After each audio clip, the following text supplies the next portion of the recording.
வீட்டுக்குள்ளேயே இருக்கிற ஒரு பொண்ணு வெளியில் ஒரு 6 மாதம் வேலைக்கு போகுது அப்படின்னா she get her exposure a lot. I still believe அவங்க வேலைக்கு போனோம், வெளியில் எப்படி சூழ்நிலை எப்படி இருந்தாலும் அதை பற்றி அவங்க கவலைப்படக்கூடாது. அதை ஃபைட் பண்ணுறது தான் வெளியில் போகிறதோடைய முதல் ஸ்டெப்புன்னு நான் ஃபீல் பண்ணுறேன். ஐயோ வெளியில் போனால் இதெல்லாம் வந்துருமே அப்படின்னு பயந்து வரதான் செய்யும். வீட்டுக்குள்ளேயே இருந்தால் அது வாழ்க்கை கிடையாது, அது ஒரு விதமான சிறை இல்லையா? இப்போ வெளியில் போய் தான் ஆகணும், போய் இதை ஃபேஸ் பண்ணணும், அதை நான் சொல்ல வர்றேன். ஸோ அப்படி இருக்கும்போது இவனுக்கு உள்ளுக்குள்ளே அவன் மேலே பயங்கர அக்கறை இருக்குது. என்ன பிரச்சனையில மாட்டிட்டு முழிக்கிறா, ஏதோ இருக்குது, ஆஃபீஸில் டென்ஷனா இல்லை ஏதாவது வேலை பலுவா. அப்போ முக்கியமாக அதுக்கு ஒரு அவன் சூப்பரான ஒரு விஷயம் சொல்லுவான்.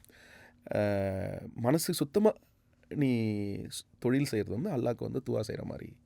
ஸோ அந்த அந்த செருப்பு மாட்டி விட்ற கடைக்குள்ளே நான் காலை தொட்டு செருப்பு போடுவேன். ஏன்னா அது என்னோடய தொழில். அந்த கடைக்குள்ளே எனக்கு அந்த வசனம் மனுஷபுத்திரன் எழுதினார், எனக்கு ரொம்ப பிடிச்சிருந்தது.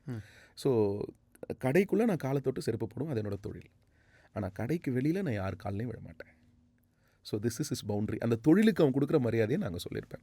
ஸோ அவன் என்கரேஜ் பண்ணுவான், உனக்கு ஒரு வேலை கிடைக்கிது, உனக்கு ஒரு சம்பளம் கொடுக்குறாங்க, நீ சந்தோஷமாக இருக்க, அப்போ அந்த தொழிலை வந்து நீ மதிக்கணும் அப்படின்னு அவன் சொல்லிக் கொடுப்பான். அவளுக்கு அதை பிடிச்சி தான் தொடர்ந்து வேலைக்கு போவான். ஆமாம், ஏன்னா வீடு வரைக்கும் போலீஸ் வந்த பிறகும் கரீம் வந்து ஃபர்ஹானா வேலைக்கு போகக்கூடாதுன்னு சொல்லலை.